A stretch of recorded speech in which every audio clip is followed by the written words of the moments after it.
ইসলামের নাম করে ক্ষমতায় গিয়েছেন তারা যে প্রথমেই মেয়েদেরকে পড়াশোনা বন্ধ করে দিয়েছেন, অথবা তাদেরকে একেবারে আপাদমস্তক বোরখায় আবৃত করেছেন, তাদেরকে মাথা থেকে পা পর্যন্ত এমনভাবে প্যাকেট করেছে তাদেরকে চেনা যায় না। আল্লাহ বলেছেন তোমরা শালীনতার সাথে তোমাদের লজ্জাস্থানকে হেফাজত করে তোমরা সমস্ত কাজে অংশগ্রহণ করবে। নারীরা তাদের সর্ব অঙ্গনেই কাজ করতে পারবেন ইনশাআল্লাহ। আজকে আমাকে কিছু সাংবাদিকরা প্রশ্ন করেছেন যে আপনারা যে রাষ্ট্র ক্ষমতা চাচ্ছেন বা আপনারা যে রাষ্ট্রীয় জীবনে ইসলাম চাচ্ছেন, সেখানে আপনাদের নারীদের ব্যাপারে আপনাদের দৃষ্টিভঙ্গিটা কী হবে? নারীদেরকে কি আপনারা বাক্সবন্দি করে রাখবেন? তাদেরকে আপনারা কি কোণঠাসা করে রাখবেন? নাকি তাদেরকে তাদের যোগ্যতা মেধা অনুযায়ী কাজ করতে দিবেন? অন্য ধর্মের নারী হলে আপনাদের দৃষ্টিকোণ কী হবে? ইত্যাদি বহু কিছু এখানে আলোচনা আমাকে প্রশ্ন করা হয়েছে। আমি শুধু এটাই বলতে চাই যে কিছুক্ষণ আগে আমাদের কেন্দ্রীয় সমন্বয়কারী যেটা বলে গেলেন, আমরা এমন কথা কিছু বলি না যেটা বাস্তবায়ন করা সম্ভব না, এবং আমরা যা যা প্রস্তাবনা করছি প্রতিটা জিনিসই কিন্তু আমরা অলরেডি আমাদের হিজবুত তৌহিদের সমাজে, আমাদের এই আন্দোলনে ইতিমধ্যেই আমরা অলরেডি প্রয়োগ করে ফেলেছি। নারীরা তাদের সর্ব অঙ্গনেই কাজ করতে পারবেন ইনশাআল্লাহ। আল্লাহর যে কিছু বিধান আছে, কিছু হুকুম আছে, একেবারে কোট অ্যান্ড কোট তোমরা শালীনতা বজায় রেখে করবে।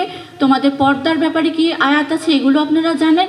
এই কয়টা ব্যাপার মেনটেন করে তারা তাদের সর্ব অঙ্গনে তাদের মেধাকে কাজে লাগাতে পারবে জাতির উন্নয়নে, রাষ্ট্রের উন্নয়নের জন্য। এখানে দেখা হবে না যে সে কি সনাতন ধর্মের, নাকি সে খ্রিস্টান, নাকি সে ইহুদি। যতক্ষণ পর্যন্ত তার পোশাক আশাকে কোনো অশ্লীলতার কোনো ছাপ থাকবে না, তার পোশাক আশাক যতক্ষণ ডিসেন্ট হবে, ততক্ষণ পর্যন্ত তার উপরে কোনো কিছু এক্সট্রাঅর্ডিনারি চাপিয়ে দেওয়া হবে না। কারণ আল্লাহ কোরআনে হিজাবের যেই আয়াতগুলো দিয়েছেন সেখানে প্রথমে বলেছেন মুমিন পুরুষ এবং মুমিনাদের জন্য। এই আয়াত তাদের জন্য যারা আল্লাহর এই হুকুমকে মেনে নিয়েছে, তাদের জন্য এই হুকুমগুলো। কিন্তু যারা এখনো এই হুকুমের আওতায় আসে নাই তাদের জন্য এটা বাধ্য না। কিন্তু তারা এমন কোনো পোশাক পরে ঘুরে বেড়াতে পারবে না যেখানে সমাজে বিশৃঙ্খলা সৃষ্টি হতে পারে, যেখানে তাকে ইফটিজিং করা হবে, যেখানে তাকে বেইজ্জত করার কোনো আশঙ্কাও থাকবে। যদিও আল্লাহর বিধান প্রতিষ্ঠা হলে এমন কিছু থাকবে না। তো নারীদের ব্যাপারে আমি যেটা বললাম যে তাদের ভয়ের কোনো ব্যাপার নাই, তারা বিন্দুমাত্র ভয় পাবে না।